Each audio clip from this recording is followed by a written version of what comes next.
अच्छा जी, बिस्मिल्लाहिर्रहमानिर्रहीम। अच्छा, ये बाकी हमने ऊपर कुछ कंसेप्ट्स देख लिए थे। मैंने आपको बता दिया वेरिएबल क्या होता है, फिर इंडिपेंडेंट वेरिएबल क्या होता है, डिपेंडेंट वेरिएबल क्या होता है, और इनका आपस में एक रिलेशनशिप होता है जिसको आईवी-डीवी रिलेशनशिप कहते हैं। उसके ये आपने सिर्फ याद रखना है।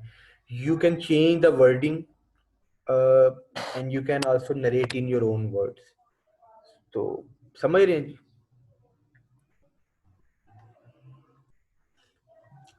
Yes sir.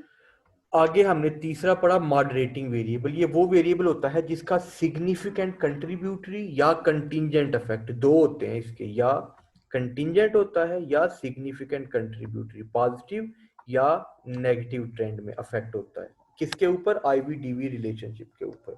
जैसे लॉस ऑफ माइनिंग जॉब्स और मुख्तलिफ जॉब्स थी, यानी माइनिंग जॉब को वो जो छोड़ दी जाती है, या माइनिंग जॉब की जो मुश्किलात हैं वो क्या करती हैं? हाई रिस्क टेकिंग बिहेवियर को पैदा करती हैं।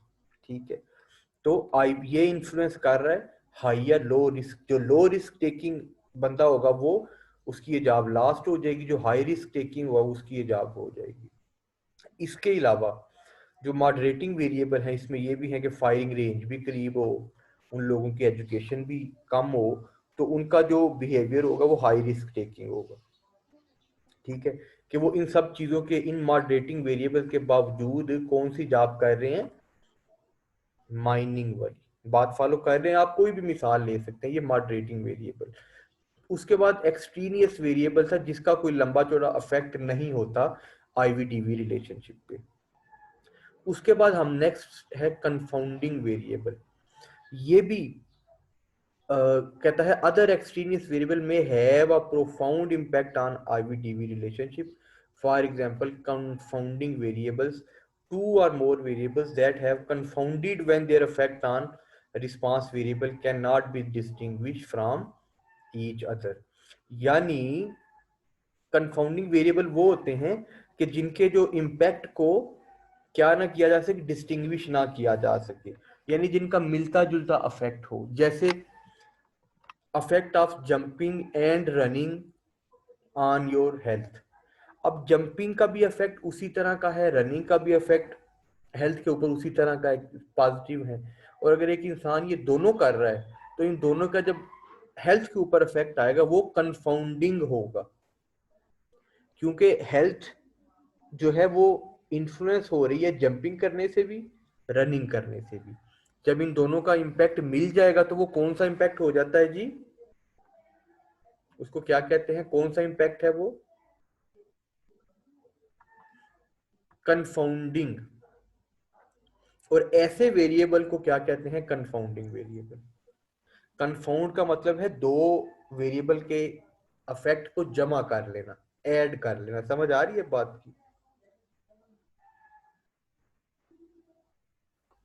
Yes sir. बाकियों को भी समझ आ गई कंफाउंडिंग वेरिएबल क्या है? कि जब दो वेरिएबल मिल के डिपेंडेंट वेरिएबल को इम्पैक्ट कर रहे होते हैं, जंपिंग रनिंग दोनों मिल के आपकी सेहत को इम्पैक्ट कर रहे हैं, तो जंप, ठीक है जी। तो ऐसे अफेक्ट को कंफाउंडिंग अफेक्ट, और रनिंग और जंपिंग कौन से वेरिएबल बन गए? कंफाउंडिंग। समझ आ रही बात की? यस सर, आ रही है। Yes sir. अच्छा, उसके बाद है, गुड हो गया, बस ये डेफिनेशन आपको कंसेप्ट क्लियर होने चाहिए। उसके बाद है जी कंट्रोल वेरिएबल।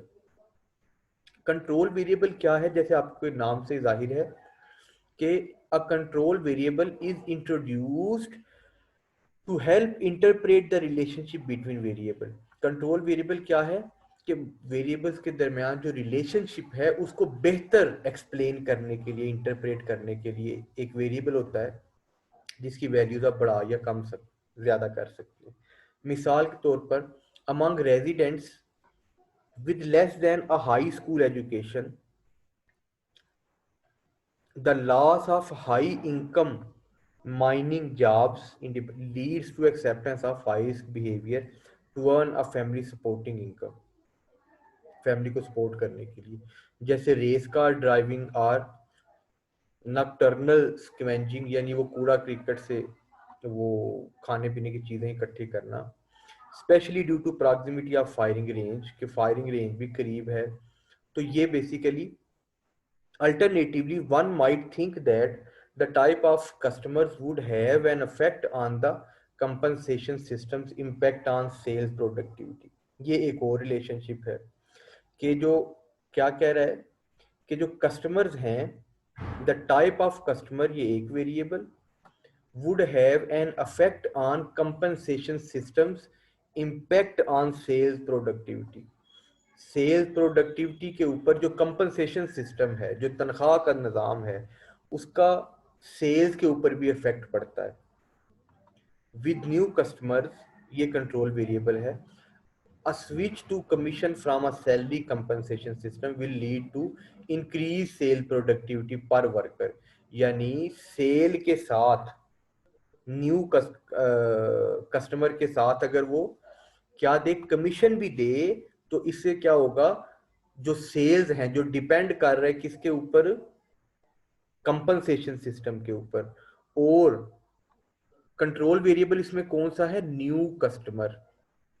इसको आप कंट्रोल कर लेंगे, इसको अगर बढ़ा देंगे तो सेल बढ़ जाएगी, न्यू कस्टमर आना कम हो जाएंगे तो सेल कम हो जाएगी। तो ये कंट्रोल वेरिएबल है। Introduction of new variable will lead to sales productivity या इंक्रीज इन सेल। तो sale depend, increase in sale या sale productivity is a dependent variable. It is depending on what, ये depend किसके ऊपर कर रही है जी, कंपनसेशन सिस्टम के ऊपर। जितनी आपकी तनख्वाहें अच्छी होंगी, आप कंपनसेशन सिस्टम से मुतमिन होंगे, तो उतनी ही एक बंदा सेल ज्यादा करेगा ना अपनी कंपनी के लिए। और अगर उसको न्यू कस्टमर मिलते जाएं तो उसकी सेल और बढ़ जाएगी ये। और अगर न्यू कस्टमर कम मिले तो सेल कम हो जाएगी। तो न्यू कस्टमर हमारे क्या बन गए, कंट्रोल वेरिएबल। समझ रहे हैं बात को? सर ये कंट्रोल वेरिएबल वाला दोबारा से बता दें। हाँ, ये एक दफा दोबारा बता दें। अच्छा, इसको अभी ना पढ़े, मैं आपको आसान अल्फाज में बता रहा हूँ। इन वर्ड्स को थोड़ा सा जहन से साइड पे करके देखते। हमारे पास तीन चीजें हैं। एक है कंपनसेशन सिस्टम, जिसको सैलरी का निज़ाम, आप समझ लें तनख्वाहें। एक वेरिएबल कौन सा है जी, सेल्स या सेल प्रोडक्टिविटी कह लें, या इंक्रीज इन सेल्स कह लें, कुछ भी कह लें। सिंपल सेल्स मैं कह लेता हूँ अपनी आसानी के लिए। तो जितना कंपनसेशन सिस्टम अच्छा होगा, तनख्वाहें एम्प्लॉइज को अच्छी मिल रही होंगी, इसका क्या मतलब है, इसका मतलब है कि उस कंपनी की सेल्स भी अच्छी हैं। यही है ना मतलब। अगर अगर किसी कंपनी की सेल्स ही अच्छी ना हो तो डेफिनेटली तनख्वाहें भी अच्छी नहीं होंगी। तो अगर किसी कंपनी के एम्प्लॉइज की पेज अच्छी हैं, कंपनसेशन सिस्टम अच्छा है, तो इट मींस कि उसकी सेल्स प्रोडक्टिविटी या उसकी सेल्स भी ज्यादा है। अब इन इन दोनों के दरमियान एक ऐसी चीज है जो इनके रिलेशनशिप को कंट्रोल कर रही है। वो कौन सी है, वो है कस्टमर्स। कस्टमर्स अगर आते रहेंगे तो सेल्स बढ़ती रहेंगी, कस्टमर अगर नहीं आएंगे तो सेल्स भी नहीं बढ़ेंगी। और अगर सेल्स नहीं होंगी तो अल्टीमेटली कंपनसेशन सिस्टम भी या तनख्वाहें भी नीचे चली जाएंगी। तो इन तीनों के दरमियान, इन दो वेरिएबल्स के दरमियान, कंपनसेशन सिस्टम और सेल्स, इनके दरमियान एक वेरिएबल है जो कंट्रोल कर रहा है इनको, इसके रिलेशनशिप को, वो कस्टमर्स है। अगर कस्टमर ज्यादा आने लग जाए तो इनके रिलेशनशिप में सेल्स बढ़ जाएगी। अगर न्यू कस्टमर कम आने लग जाए तो इस रिलेशनशिप में सेल्स नीचे चली जाएंगी, और ये कंपनसेशन सिस्टम को भी डाउन करेगा अल्टीमेटली, लॉन्ग रन में बता रहा हूँ। तो ये एक जो वेरिएबल है जो इनके रिलेशनशिप को कंट्रोल कर रहा है, वो कस्टमर्स हैं।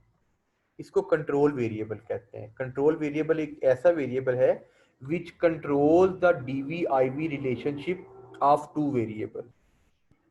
For example, the relationship between compensation system, sales of a company are controlled by new customers.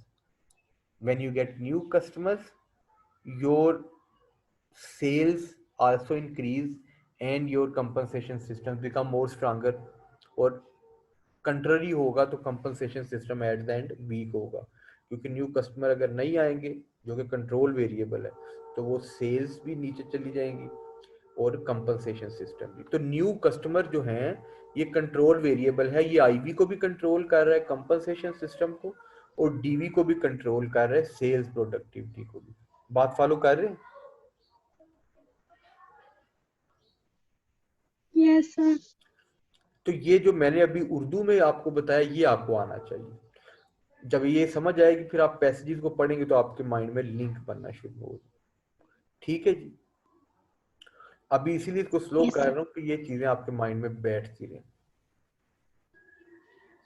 आगे इसको अभी एक करके फिर हम इसको भी रोक लेते हैं ताकि आपकी ब्रेक हो जाए।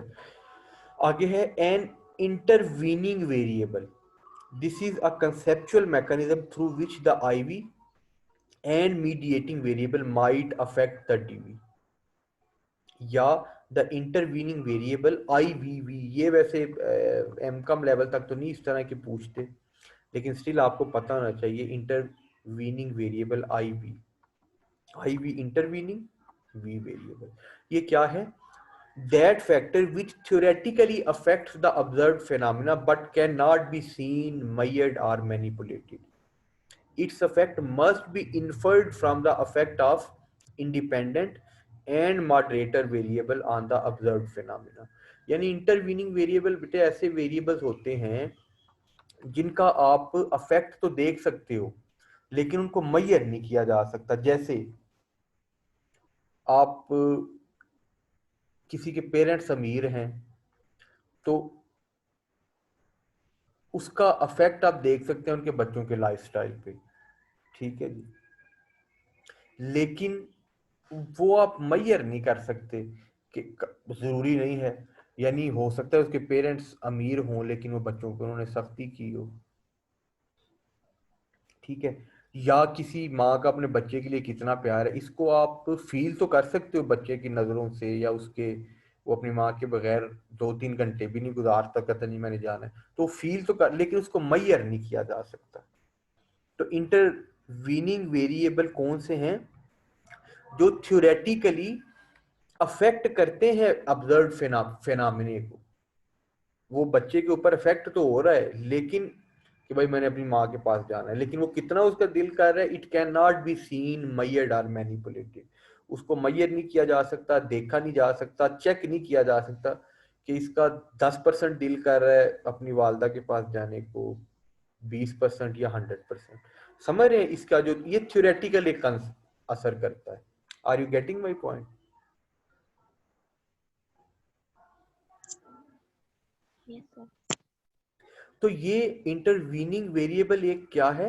एक ऐसा फैक्टर है जिसको जो थ्योरेटिकली ऑब्जर्व तो हो रहा है, अफेक्ट भी कर रहा है, लेकिन उसको उस तरह से नेकेड आई से देखना, किसी स्केल से या किसी सॉफ्टवेयर के ऊपर मेजर करना, ये पॉसिबल नहीं होता। तो इंटरवीनिंग वेरिएबल ये अब ज्यादातर क्वालिटेटिव स्टडीज में यूज होते हैं। तो इसको अभी we need to stop it here. तो उसमें ये है कि इसको भी आप मैं इसको भी इधर रोक लेता हूँ